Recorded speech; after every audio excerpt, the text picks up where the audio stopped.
Welcome to the Health Fix podcast, where health junkies get their weekly fix of tips, tools, and techniques to have limitless energy, sharp minds, and fit physiques for life. Hey, health junkies. On this episode of the Health Fix podcast, I'm interviewing Natasha Trinev. She is the founder and owner of Natrin Probiotics, and she is known as the Mother of Probiotics, and rightly so, since her family has over 750 years of history of making cultured yogurt and probiotics. And interestingly enough, she was the first person in 1980 to introduce North America to probiotic dietary supplements for human use. Now, here's the crazy thing. She has noticed a trend over the years of manipulation, of research, and a lot of products that are less than stellar in the probiotic industry. And she really wants folks to understand how probiotics work. She wants to help relieve some confusion that currently exists in the field of probiotics that is delaying health and might be even keeping you from having optimal health. And I would say, as a practitioner, I found that sometimes probiotics are less than stellar, don't work well, and it has had me, in addition to other folks, questioning if they really are all they're cracked up to be. Well, Natasha is on a mission to demonstrate the benefits of probiotics and really dispel a lot of myths, but also show you that some of us might not be getting benefits from probiotics because of how they're being manufactured and made. And she's got the history to back it up. So let's introduce you to Natasha Trinev. Hey, Health Junkies. I have Natasha Trinev on, and we are going to be talking about her 750-year family history with yogurt, probiotics, and her 40 years in the probiotic industry as a whole. So she comes with a host of fabulous info that we're going to dive into here on talking all about probiotics and Natrin, her product line, and her company at that. So Natasha, welcome to the Health Fix podcast. It's such a pleasure to speak with you and your listeners. So today I definitely want to dive into, at some point, the confusion that folks have in the probiotic industry, because I feel like even I have been led astray in different times during my 18 plus year career. So we are definitely going to get to that. But first and foremost, we've got to share with folks. Holy cow, your family has 750 years of history of making yogurt. Tell us more about that. Yes, my father is Macedonian. His father, my grandfather, and all these generations in the mountains of Macedonia. The city where he was born is still listed by UNESCO as one of the heritage sites in the world. And the family engaged in making sheep's milk yogurt. I think my grandfather had like 3,000 head of sheep. And they exported feta cheese and yogurt to Western Europe before World War I and after World War I until World War II. So the family was active in making these fermented, I would say a superior fermented food products, because if you're the best in the region that this is something native to, that means you are probably the best globally. I don't doubt it. I mean, you even have some royalty that you were supplying prior to World War II, correct? King Peter II? Yes, my father was the official court supplier to King Peter II. And when my father started his business here in Glendale, California in the mid-1960s, I was still a student at Hollywood High School. But the time I joined my family business in 1970, we had been reached by the royal court in England, and we were sending 12 glass jars of 16 ounces each of plain, it was called Continental Royal Yogurt, to the royal family. Wow. That's so cool. That is so cool. So by proxy, I would say you are also royalty when it comes to yogurt and probiotics. I mean, I'm impressed. Yeah, well, it's like winemaking. You can't claim to be, fortunately, Americans since the 1970s learned a lot about winemaking and drinking fine wine. However, their knowledge of fermented foods is still in the dark ages. Oh, I would agree. I would agree. Even the fact that, I've tried multiple times. I noticed that you guys have a yogurt starter. And I was like, Mhm. ooh, something that I have tried to do multiple times and failed miserably at it. And, my Polish grandmother is probably rolling over in her grave going, my goodness, I taught you how to make sauerkraut. You can't do this. So it's it Yeah, well, it's traditional, and what I tell people, you can make fermented foods by just acidifying them, or if you use starter cultures, the starter cultures have to be the ones that identify with the food that you give the name to. For instance, yogurt has a specific starter culture. You can't throw other bacteria in it because it's no longer yogurt, and you're trying to make a mishmash out of it. And since I set the liquid yogurt standard in the state of California in 1969, I know what I'm talking about. I have no doubt. I have no doubt. And it is interesting because yes, I have found that people are using different starters all over the board. And even like with the fad with the sourdough breads and things of that nature Yeah. too. Well, not only that, but there was such a mess with kefir. Mm, We actually franchised kefir to Altadena Dairy in the 1970s.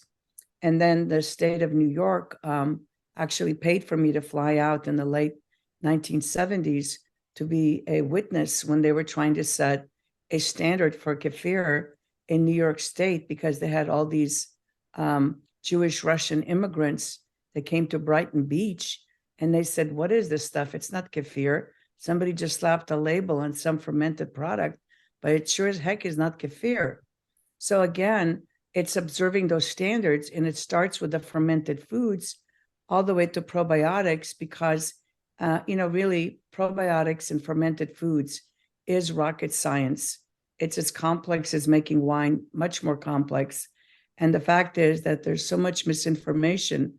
We're not actually deriving the incredible health benefits these products can provide. I think you made a really good point there that it is complex. I think it's been attempted to be simplified quite a bit over the years. And I get a lot of patients who will be like, oh, I've tried probiotics, they don't work, or I felt worse. And I Mm-hmm. think this is where looking at the precision probiotic component that you work with, I think this is huge. Can you tell us a little bit about why folks might be, and I know it's kind of a complex question, perhaps maybe why folks might be finding that they don't feel good with certain probiotics, or they're not noticing a benefit from them? Right. Well, let me just give you a little bit of a background. I've been in the health food industry for 54 years. I sat on committees with an organization called the National Nutritional Foods Association, which actually was imploded by the membership because they didn't want to abide by True Label. So I Mm, was asked by that organization twice to make a probiotic labeling standard, one which was read into congressional record in 1995. And the thing is that this is complex. And so what people have done is they go to these white label producers who have a system. It's not precise. And what they do, they just take concentrations of different microorganism, they blend them together, make some kind of a silly comment, and then expect the microorganisms to survive in a closed-ended system like a capsule or a bottle, and not try to eliminate each other because they're in there without food, without shelter, and they're now got these competitors up against them, and they're trying to survive in the system where no food is coming in and no food waste is going out. So these products, there are literally thousands of them, and all make ridiculous claims. And some of them even put in what I call questionable microorganisms to ensure that the end user gets some effect from the product, so they keep buying it. And mm, it's a tragedy because all of these multi-strain probiotic products that you see that have 6, 8, 12 strains, first of all, once you mix them up together, Nobody knows what the heck is in the product.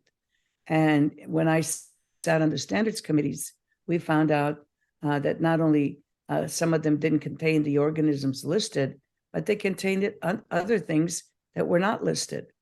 So you really have to do your due diligence. You have to know who the researcher is, who the formulator is, and who actually is making the probiotic you're ingesting, because you're ingesting live microbes that can have a miraculous effect on your microbiome and the composition of your microbiota, or they can be a total waste of money or do something that you don't desire. So that's why I've decided that I have to go out and re-educate the public for them to understand the standard and understand the brilliance of these microbes and how they can literally help the body heal itself, and understand the purpose that they have with us, because we're actually a hybrid of microorganisms and human cells. And not understanding that is what's causing what I call the breakout of chronic disease across this country, which I have never seen before in my 54 years of being in this industry. Yes, yes, it does seem like new kind of symptoms, lots of autoimmune conditions, and as well as I do about the immune system and the gut, the skin and the gut. A lot of my podcast listeners are women over 35 who, are starting to head into menopause and beyond, or perimenopause and beyond, and definitely seems to be at that time when things really do start to break down and folks are looking for help. Now, you have a 3-in-1 process, the Trinev process. And it's really, the way I understand it, and I want you to kind of help me here. It sounds like the 3-in-1 process helps to preserve the probiotic culture within the capsule. Is that am I correct? Right. Well, okay. So this is a revolutionary process that took me almost 10 years to develop. And what you want to do is you want to help the organisms while they're what they call in arrested growth. They're never dormant unless they're at minus 170 degrees Fahrenheit, which is the same temperature that you store sperm at. So anything above that is called arrested growth. So what I did is I found an oil, sunflower oil, which we have a natural process to remove the water from the oil. And I'll explain it in a little bit. Because you don't want anything to wake up the bacteria while they're inside the capsule before they have the ability to enter your body. So we take every precaution to make sure that we meet the criteria for healthy, productive bacteria when they're in their, what I call arrested growth state, so that when they come into our body, they're protected fully and they can do what they're supposed to do. So the oil, if you remember some of your physiology, does not get digested in the stomach. Actually, stomach acid was designed to digest proteins. And since bacteria are virtually over 90% proteins, the stomach acid was also designed to digest or kill the bacteria. So it serves dual purpose. So the bacteria have to learn how to survive the stomach acid. And since oil is not broken down in the stomach, it's later emulsified by bile in your upper small intestine. That means that our bacteria can survive in stomach acid as low as 1.8 pH for well over an hour. And that's incredible, because without this kind of survival rate, any number that you claim you have of microorganisms in any product is worthless, because you have to have a third-party test and make sure that what you're claiming is accurate and true. So now these bacteria survive the stomach acid, and they're also bile tolerant, which is very important, because bile is alkaline in nature and is meant to emulsify oil. So if the bacteria are sensitive to bile, guess what? They're going to get killed by the bile when they didn't get killed by the stomach acid. So these are very important thoughts you have to consider when you're making a product, to make sure you're meeting the probiotic bacteria's need for survival so they can do all these miraculous things once they're in our body. Wow. It truly is a science in and of itself. And I know that you note on your website that you've had independent studies to confirm survival tests on each of your strains to the bile tolerance and the stomach acid. That's correct, right? Yeah, that's correct. Yeah, we've used for the survival in the oil matrix, which, by the way, comes in a 2-piece gelatin capsule, which is what is necessary to maintain the oil at a certain water activity so the bacteria don't wake up when they're inside the oil before they have a chance to get inside your body. So every measure has been taken to make sure that these bacteria survive. Wow. That's impressive. That's really impressive. I think a lot of people, maybe take probiotics for granted. I know when I was teaching biology, some 10 years ago, I was doing stains and I had folks bring in different types of probiotics that they got at the grocery store, what they had in their house. And we only found 2 of them that actually had some bacteria, in them. And so it was really eye-opening for me to be like, oh, wow, this is much more of an issue than I kind of just took it for granted, to be honest. Yeah, no.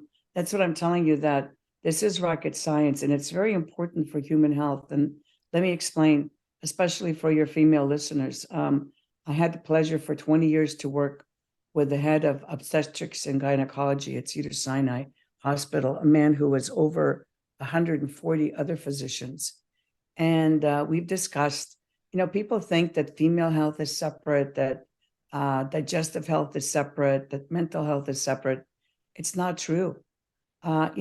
All of that is taken care of in the gut, because as we age, we not only produce less hormones, we don't efficiently recycle them because the bacteria in our gut have diminished because we haven't taken care of them.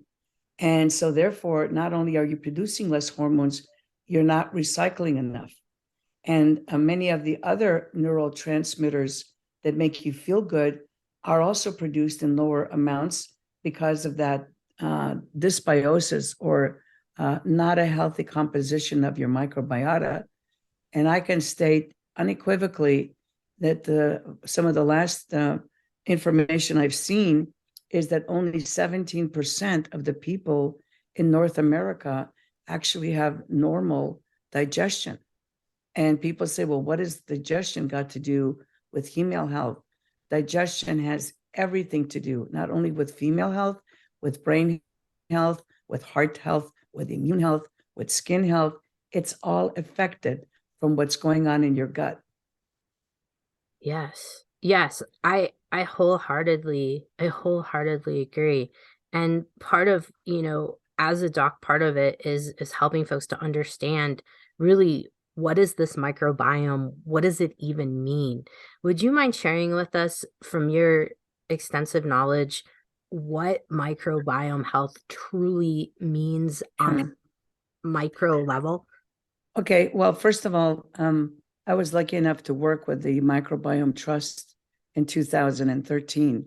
And so let's understand some of the terminology. Microbiome means the sum of all the genetic material that the 100 trillion microbes that line our 27 feet of digestive tract have. And they have about 238 million genes versus our 22,000. So in large, they have much more genetic material than we have. And they're also, in greater numbers than the cellular structure of our body. So many have considered us to be a hybrid between the microbes and human cells. And we need to understand that, because bacteria are literally everywhere, including our brain cells. I had many heated debates with people who said, oh, nothing passes the blood-brain barrier. And I said, the bacteria are in the blood. And I literally almost got thrown out for saying that. And luckily enough, about 18, 20 years ago, I'm a member of the American Society of Microbiology. They published an article that somebody had the brilliant idea to actually look at the blood under 500x microscope magnification, and they saw multiple species of bacteria in our blood that were not be able to be cultured in a laboratory setting, but they were there nevertheless. And so the whole concept of understanding bacteria and their intimate relationship with us became, how should I say, studied on a completely new level. And so understanding this very delicate composition of microbes in our overall health, I think is the foundation of health, and will give us tools to allow the body to heal itself from almost any disease. I do believe that. And the longer I've been in this industry, the more I start to really want to appreciate the microbiome, but also one of the things, and I would love to get your opinion on this. One of the things that I see happening over and over again, and it kind of gets trendy for a while. Well, it's been trendy for a while, and then it'll kind of die off and it'll come back again, is this concept of killing bugs in the gut, like killing the candida, killing the SIBO, killing, this and that. Do you believe that beneficial bacteria can take care of these microbes that become out of balance, such as the yeast, such as, say, staph or something of that nature? Yeah, well, we have to be careful because, some of these microbes have evolved, and that's the problem. What people don't understand. We have well over dozens of microbes in our communities now that are resistant to every known antibiotic. And I'm not against the use of antibiotics or antimicrobials if people understand what they're doing. Yes, for instance, I use a Lactobacillus acidophilus, which I call the NAS strain, that has been shown to produce hydrogen peroxide in microns and other antimicrobials to make sure it protects its territory once inside the digestive tract. And the problem is that we never know what each individual needs as far as dosing and time of day that they need to take this to get the maximum effect. It's not that the products don't work. That's the way the person takes them and understands that they have to sort of listen to their body and make sure that whatever they're taking is completely safe at any level, and that it's actually producing something to help create what we call the optimal balance of those microbes in your GI tract, in your organs, in your mouth, in your bloodstream, everywhere in the body. That makes sense.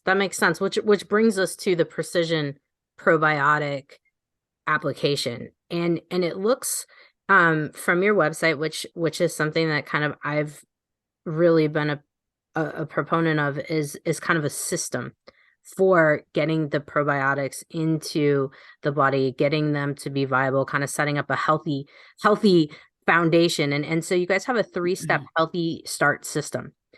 Would you talk to us a little bit about that and share with us kind of how that works and how that kind of works into the precision probiotic? Right. Well, let me just say, we have the powerhouse, which I call the Healthy Trinity, which guarantees 100% survival through gastric juices. And that's, American love, magic pills. And if I have one, that's the one. But the Healthy Start system is unique again, because what I do is I grow each bacteria separately on the food that it likes, not what we think is good for us. Bacteria are very fastidious, and they don't waste cellular energy to impress us. They grow on what they like, and they will produce these incredible beneficial byproducts and what we call the fermentation end products, if they're given the opportunity to choose to grow in that medium and produce them. You sort of have to stimulate them to do it, because they're not going to do it just because you want them to do it. So each one of those products in the Healthy Start system, one targets the small intestine with Lactobacillus acidophilus, the NAS strain. One targets the large intestine, which the colon is part of. We call that Bifidobacteria bifidum, and it definitely loves to live in that area of your GI tract. And the third bacteria, which is one of the champion yogurt bacteria, is called Lactobacillus bulgaricus, and named after the famous healthy people of Bulgaria who consume yogurt in large amounts on a daily basis. And that bacteria is unique because it's one of the very few that can actually pre-digest the food and get it down to the right molecular size so it doesn't upset the immune cells when the nourishment is passing the intestinal wall. And all three of these bacteria produce compounds to make sure that they can dominate in the region that they are without damaging the cellular structure of the body. That's very important. In other words, you want bacteria that have your best interest at heart, because there's only three things that can turn on and off your genes. And that is the perception of reality by you, the microbes in your gut, and the toxins that you ingest or that the bacteria produce. The genes do not turn themselves on and off. So when you have the right bacteria in the body that have been at least listed in the literature for 100 years, and we know the safety levels because I don't even have a complaint with the Better Business Bureau, let alone having some kind of an adverse event where a person has a terrible problem. That's what needs to be noted. Who is actually selecting the bacteria that they're choosing to sell you?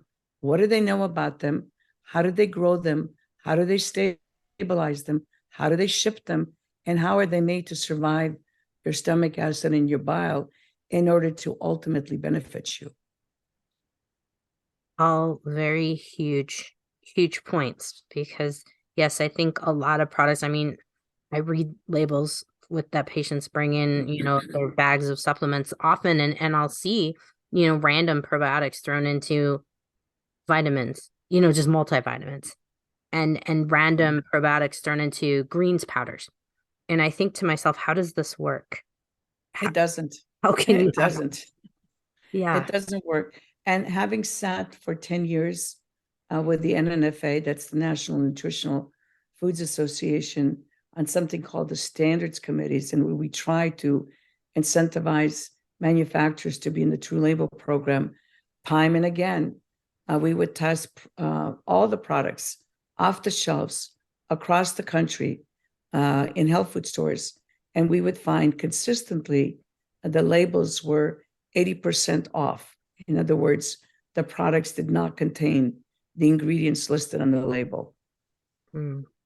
That's disappointing, and which further leads to confusion for the consumer, and especially in the probiotic industry. I mean, I think that one of the biggest questions I get from a lot of folks is, of course, what probiotics are best, but I'm also asked all the time, am I better off just drinking, kefir? Am I better off eating yogurt? Am I better off, making my own ferments at home with veggies? Or do I need prebiotics? Do I need probiotics? I mean, it's gotten to the point where there's so many variables that it even makes my head spin most days. Yeah.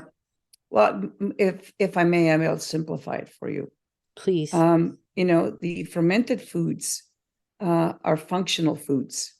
And since, I set a lot of the standards. Functional foods are designed to deliver more benefit to you than the original ingredients before they were fermented. It means easier digestion, easier absorption, and better utilization. They were not designed to enhance the growth. To give you a lot of these probiotic bacteria. They were designed to enhance the growth of your original probiotics and provide a very small amount of the probiotic organisms. That was okay 50, 70, 80 years ago, when we didn't have this pollution of the air, the soil, the water, and our food. You know that I read an article recently that says that processed foods in North America contain 210 different chemicals. So what has changed? We've changed the environment. So that's why the confusion. And I tell people, please, when you eat fermented foods, know what fermented foods you're eating.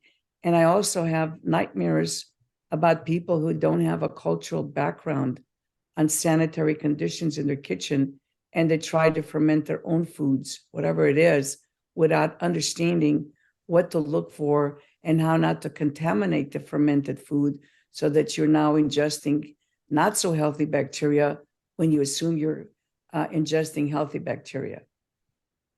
Yes. Yes, that is definitely something I've run into in my practice for sure. And yeah, it's hard. It's really Yeah, hard. yeah. And so, I could have sold and gotten out of this business, but I stay because I know I've got 2 or 3 generations that are extremely compromised. In fact, just to give you stats on colon cancer, one stat said that people younger than 55, 1 in 5 will get colon cancer. Then I got another article that says that people in their 30s are now getting colon cancer in exponential amounts, which is very troubling to me. And in general, millennials are a lot less healthier than the previous generation. And that gives me pause for concern because I think they're getting too much information. They don't have the wherewithal to discern what this information is. And they're being seduced by language and data that they have no way to verify.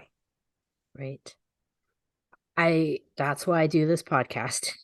It's it's my mission because it is hard. Even as doctors, we struggle because we're being fed information from different, you know, let's for lack of a better term, in my world it's instead of pharmaceutical companies, I have supplement companies that, will say, "Hey, I've got this new probiotic," but that's not their forte, you know? No, it's like telling me that, okay, you make sexy sports cars. Yeah. Tomorrow they come into your office and said, hey, we're making a new version of the space shuttle.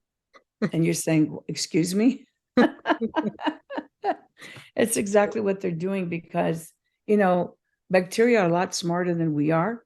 And for me to find out all these companies, oh, we got this probiotic. And the tragedy that happened in our industry, I would say about 40 years ago, was that people started thinking how to grow their business. And the way to grow their business is by doing line extensions. And even the composition of the vitamins in a capsule have to be accurately combined so that your body can recognize it and actually utilize it. And just throwing a compound in and giving you what I call information out of context doesn't really help the end user utilize that vitamin or derive any benefit from it. Mm-hmm. Mm-hmm. So it's not just probiotics. I'll just give you an example. I sat on committees where we endlessly researched vitamin D absorption, vitamin D3. And to make a long story short, we found that the sublingual form was probably the best way to get vitamin D3, aside from staying in the sun for a couple of hours a day. Mm-hmm. Mm-hmm. So there is every vitamin, and I think this is where our industry needs help. Needs people who truly know their topic, are really interested in not just selling. And I've had great opportunities to extend my line, but I don't do that because it's you need to be concentrated because making probiotics is rocket science. It is extremely difficult. You have to be completely dedicated and you have to stand your ground no matter what competition is thrown at you or what everybody else is saying. And the reason everybody's sending the same message because they're all using one of 4 major white label suppliers in North America. And so it seems like you have all these varieties, but really they're not all varieties. They're just the same old with different stories and different packaging. And I also have told my colleagues, would you please stop selling probiotics for a symptom? Probiotics were not designed to take care of a symptom. They were designed to enhance the environment in your GI tract, to quiet down the immune system, to boost it when it needs to be boosted, to tolerate food when it goes through the intestinal barrier into your bloodstream, to make sure your body is fueling itself, not just feeding itself, to make certain that chemicals like serotonin are produced in the proper amount, that dopamine is produced, that the precursor for tryptophan and GABA are produced so that you continue your healthy brain function. And I could go on for another half an hour and tell you what the purpose of a healthy microbiota composition and a healthy microbiome is to the body, and not to just throw some random organism that's going to achieve some symptom relief and not really give you this miraculous support that we really need in this day and age. Yeah. I'm over here thinking about it while you were talking and laughing, because yes, it's like I'm depressed. Oh, take these mood probiotics. I have skin issues. Take these skin probiotics. It's boggling. However, as you know, and many of the listeners know too, that our beneficial bacteria do help our mood, our skin, our immune system. And it's more their core function, correct? Just how you've been describing it to us. Absolutely, because I've done clinical studies on our Healthy Trinity where it performed as well as the antibiotic and got the same results in the same amount of time as the antibiotic. And it was especially important for young women who generally get yeast infections when they're put on minocycline for their acne. And I tell people that's the same probiotic that's helped people that have had severe diarrhea that literally ruined their life, that, can't digest, can't absorb, can't function. And I said, and the beautiful part is that's the extra bonus, that your skin will reflect on what's going on inside your body. Mm-hmm. Mm-hmm. Absolutely. Absolutely. So I have another technical question that a lot of people ask me in terms of confusions is gut lining and probiotics being viable, having the proper gut lining, having the mucus layer, things of that nature. Do you feel that probiotics can survive if someone's not working on their gut lining, or what have you found? Well, I found that the bacteria will take care of the gut lining. The gut lining gets messed up because of our thinking process, what we're ingesting, our emotional state. And that if you supply the right probiotic, like I said, in our healthy start system, is what I have a complete culture set for each bacteria to bring along their own fermentation end products, which are very essential to help healing the gut and producing what the gut needs to be healthy. And that's because I'm supplying what I call a complete system. And in my Healthy Trinity, I'm supplying a large amount of healthy bacteria to repopulate. And, I always worry when people, again, give what I call these supplements that are supposed to be miraculous and healing, like the gut lining. Mm-hmm. The gut, the body is very capable of producing what it needs if you give it the tools. And so, that's huge. Keep going. Yeah, because I know there's a big talk about butyrates and glutathione.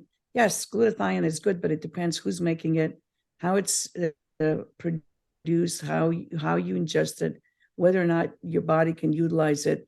And butyrate cannot survive. And I know some people who have spent a lot of time trying to tell me how butyrate supplementation can survive stomach acid. It can't. For instance, like the bifidobacteria that we use can stimulate another group of bacteria to produce the butyrate.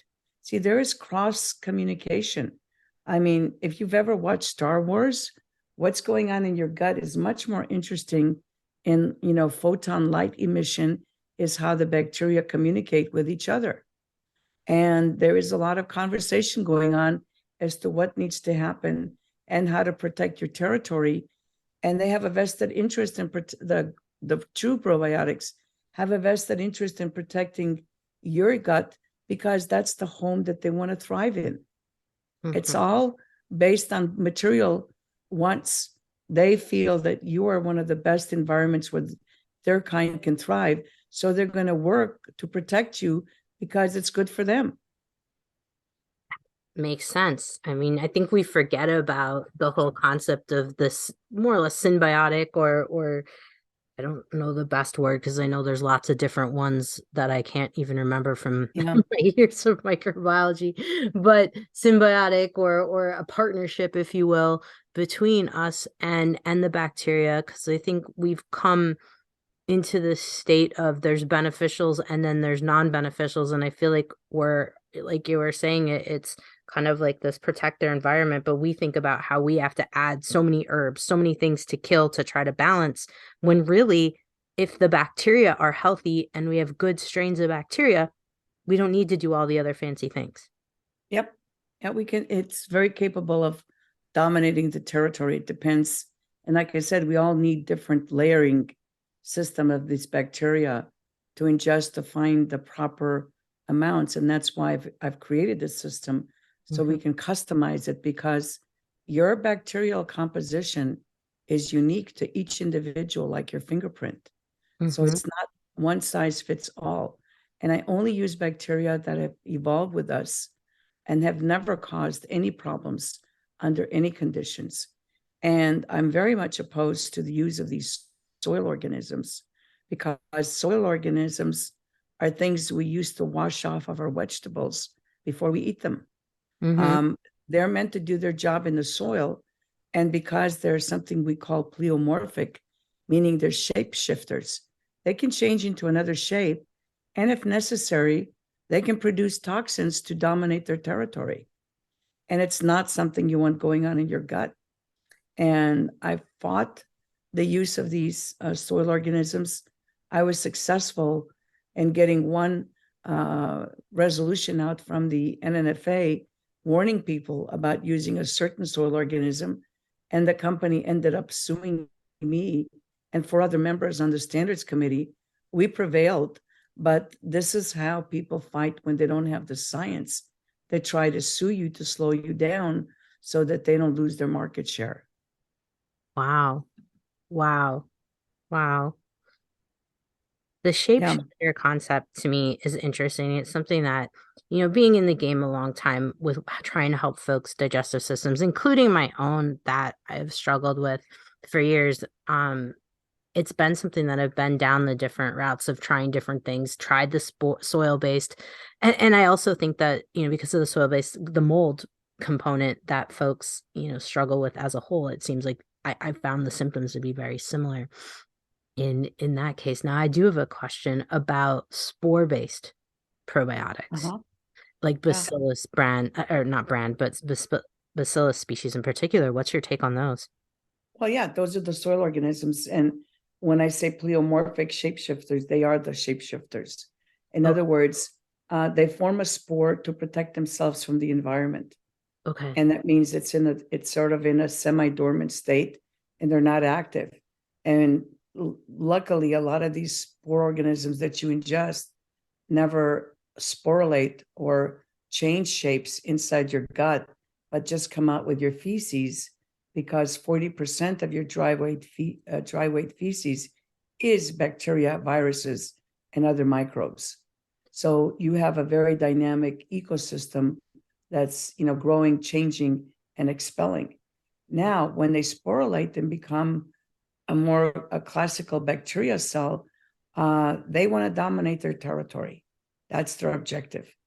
And they're much too strong for us to house in large numbers in our GI tract. In other words, we're going to get some through the food, whether we like it or not, but they're not going to be dominating the 100 trillion microbes that we have in our gut. And it would be dangerous because, as I said, they can produce toxins under the right conditions, and those toxins can damage our cellular structure, and they can turn on off genes, which we don't want to fool around with.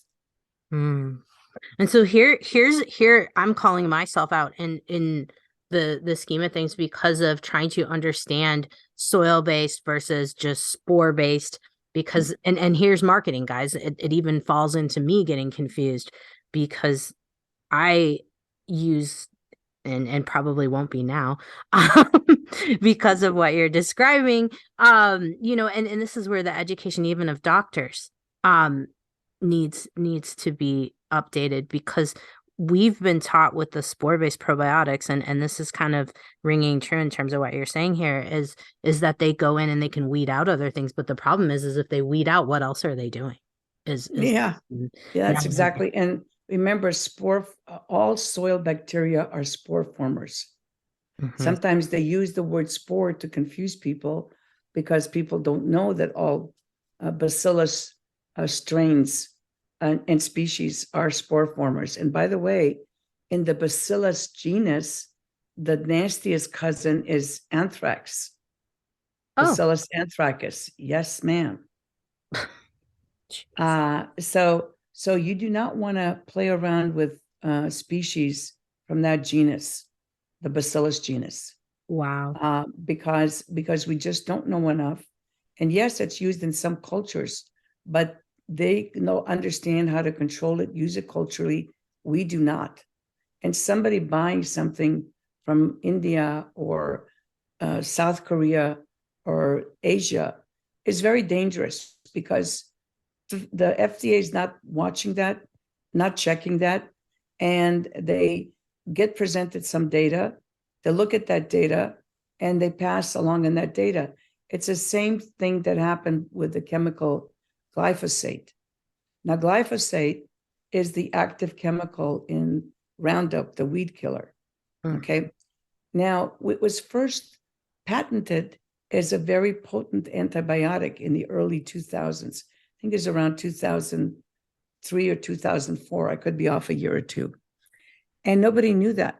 So when they presented to the FDA, they presented something called the human cell line and showed the FDA that glyphosate was not damaging the human cell line, but they never told the FDA that it had a devastating effect on the microbiome. So all these people that got the cancers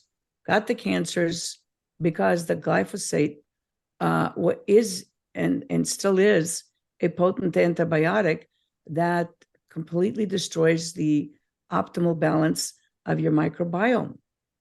And that's why it's not safe. So the same thing goes on. They present a very, terse examination of what these bacteria do, but they've never present a complete case of what can happen inside the microbiome under certain conditions. Oh my goodness.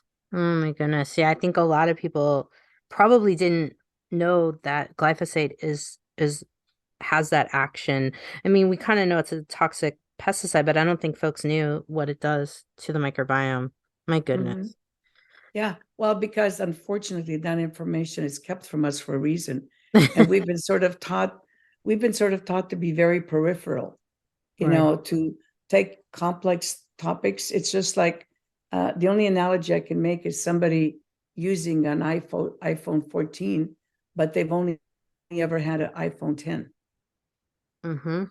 The technology is vastly different, right? But if you're not familiar with the technology or how to use it, you're lost. Or anybody can tell you anything, and what do you believe?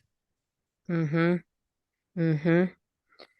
that's the hard part, and that's the hard part right now, in any industry, but also teaching folks to look at the research and really look at it, read who funded it, read those kind of things. I noticed that you even mentioned you have independent research on your products too. Yeah, we do. And I'll tell you, I'm also very disappointed in research because I've worked with the best universities.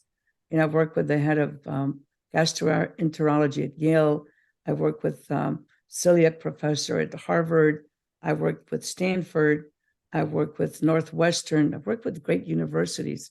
And one thing I can tell you, that a lot of research that gets funded because they want a certain result. And that's all I'm going to say. And I'm sort of disappointed because I tell people, look, there's on the species that I use, Lactobacillus acidophilus, 10,000 research articles have been published in the last 50 years. It goes back in the literature for 100 years. I understand this organism.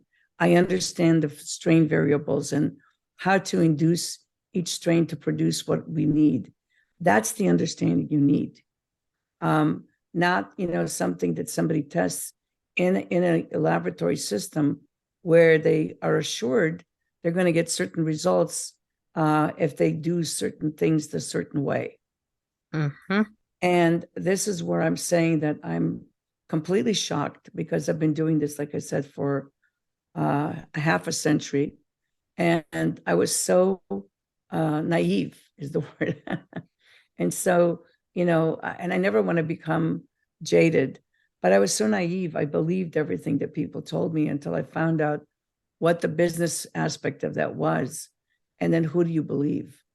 And the thing is, with microbes, you have to have a complete selfless dedication, because they are smarter than we are, and they don't behave the way we think they should behave. And that's why we have a problem, because of this ignorance. And we think that we can dump anything inside our GR tract and it's not going to have detrimental effects. Mm-hmm. Mm-hmm. And I just want to take a minute to talk about prebiotics. Yes. The word prebiotic was coined a couple of decades ago because there was a problem with something called FOS, which is fructooligosaccharides. And what basically prebiotics, and this is an indigestible carbohydrate or sugar. Now, what does that mean? It means that the substance cannot be broken down by the body for its use. It becomes direct feed for any microbe that's in your gut. Mm-hmm. Now, yes, some substances, the beneficial bacteria will grow and they prefer to grow, but nobody can guarantee you that under certain conditions or under stress, that the undesirable bacteria will use the same prebiotic or indigestible carbohydrate for its benefit. Wow. That's, definitely something I've thought about over the years too. Like, why do we add these things when we really don't know the predictability of what's going to happen? Yeah, no, because they're assuming that microbes are dumb. And as I said, they're a lot smarter than we are. And I'll just give you one example. Splenda, the artificial sweetener, is manufactured like a prebiotic. Why? Because they take a sugar molecule, which is a disaccharide, and they inject a chlorine molecule in between. So that sugar becomes indigestible by your body, but can be utilized directly by the microbes in your gut. And if you've seen the data on Splenda, it completely ruins an optimal balance of the gut, and is actually quite dangerous to be used on a regular basis. Wow. Wow. Goodness. I knew it had implications that way, but I did not know about the chlorine and that effect. So that's good stuff for folks to hear. I appreciate that. I try to give examples because it's a very complex field, understanding microbes. And I would just say that people need to learn about digestion.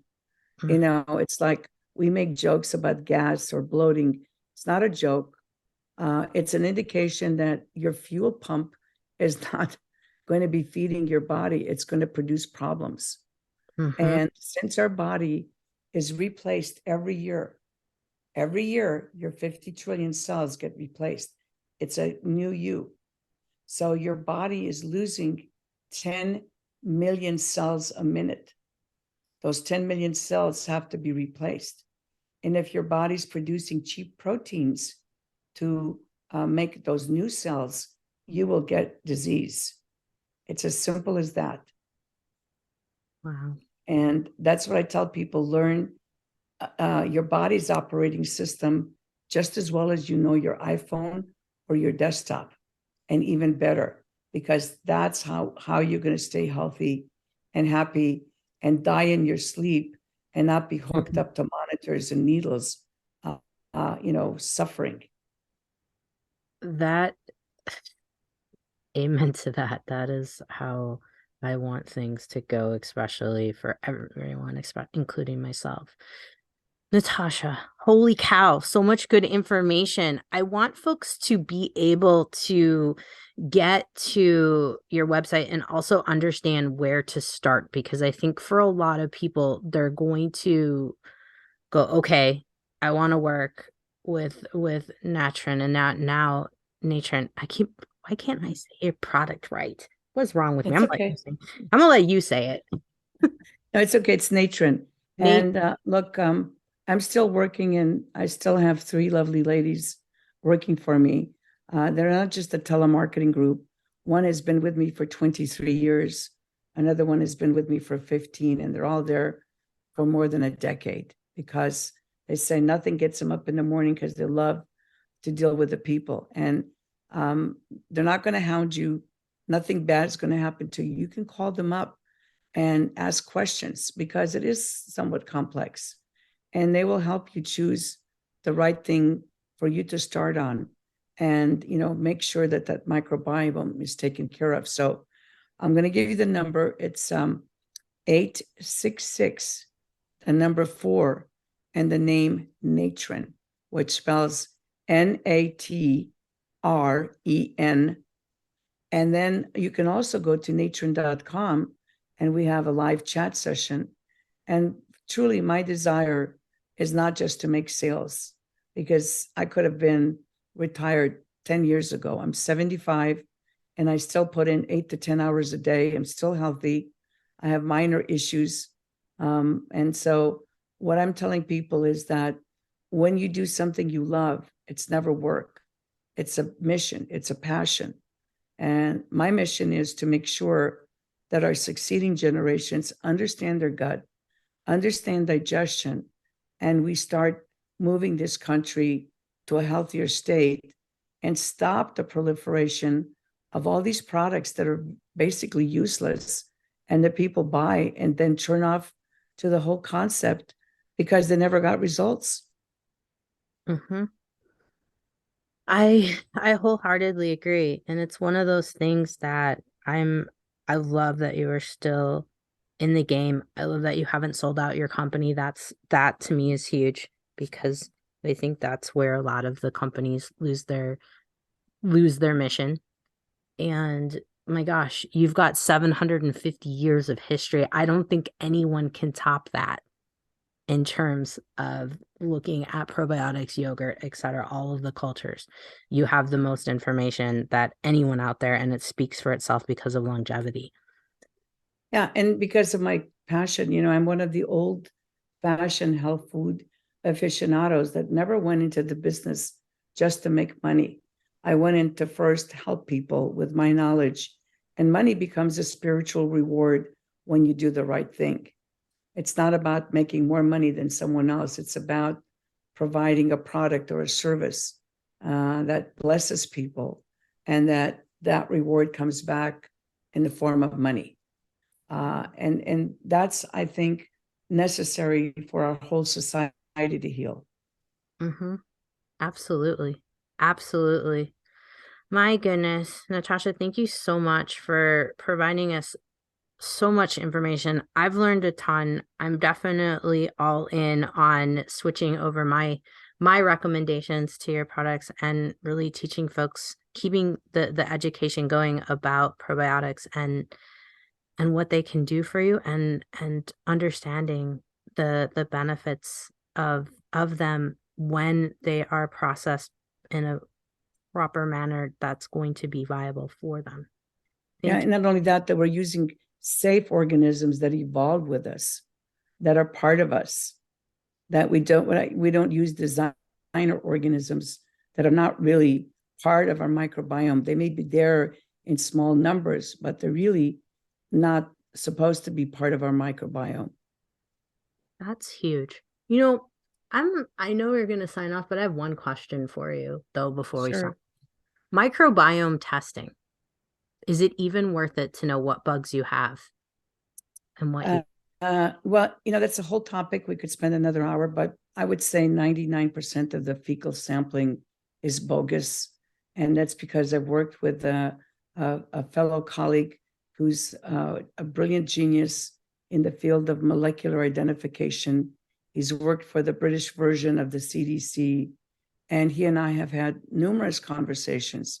We worked together since 1991. And we know the difficulty of determining what comes out at the other end, because it's only a measure of what's in your gut at that time. And since the bugs are growing there, they're replicating, they're changing, and there's more fermentation that happens in the large intestine. It's really only a slight indicator as to what's going on. It's not a true picture of what you have in those 27 feet of GI tract. So I tell people, rather than charging your patients or paying yourself to do a stool test, start a program and listen to your body and see how your body reacts. And that's a much better way to go. And that's what I'm trying to tell people, that tests are not always designed to tell us what the body is doing. Mm-hmm. Mm-hmm. I've wondered about that. And I'm glad that you were able to answer that for us. And the other last thing about designer probiotics, Akkermansia. What's your take? Akkermansia municipalia. Yes. Well, it's a commensal organism, but I've got people who are for it and against it. I've got one doctor, who I won't mention her name, who's concerned because she said they have been found to be present in Parkinson's disease patients and other mental health issues. And I said, look, just because they're there doesn't mean they're the infectious agent, but it's not an organism we know enough about. And as I said before, you should not be taking an organism to control glucose levels, because that's not the only function of that microorganism. It's going to be doing other things in your body. We just don't know enough about this organism to be ingesting it, because remember, it's intelligent. It does more things than we think it does. And so until we absolutely know that there's no foul agenda here, I personally wouldn't take it. Okay. There you have it, guys. There you have it. 54 years of experience in the industry and a family history of 750 years at work there. I think I have thought about this long enough that, yeah, I'm in the camp of seeing what your body does using the beneficial bacteria that we know can benefit, and with a company like yours that we know gets results. Thanks for answering. And not only that it's committed not just to making sales, but committed to making people healthy, because, I've been offered, and I can say this with a clean heart and a clear mind, a lot of money to make so-called shelf-stable probiotics. And I said, absolutely not. I don't care how many millions of dollars I lose. It's not a truth. There's no such thing except that exists in the laboratory. And so I would ask your listeners to please don't ever buy anything that says it's shelf stable, and make sure you understand how to read a label before you spend your money. Mm-hmm. Mm-hmm. Makes sense. Thank you so much. My pleasure. I just want to send my love and gratitude to all of you, and I hope this information serves to make your life better. Hey, Health Junkies, are you feeling just off? Feeling like you're aging a little bit faster than you want to, and wondering what in the world is up? Hey, I might have some answers for you and some direction. If you want to chat with me, I am offering complimentary calls right now. You can head over to Dr. spelled out JKRAUSEND.com. Take my quiz, click on the schedule a chat, and let's talk and see if we can get you in the right direction. And if I'm able to help you, I'm going to let you know. Otherwise, I'm going to help you find what you're looking for. Head over to drjkrausend.com and check it out now. Hey, fellow health junkie, thanks for listening to the Health Fix podcast. If you enjoyed tuning in, please help support me to get the word out about the podcast. Subscribe, rate, and review, and just get that word out. Thanks again for listening.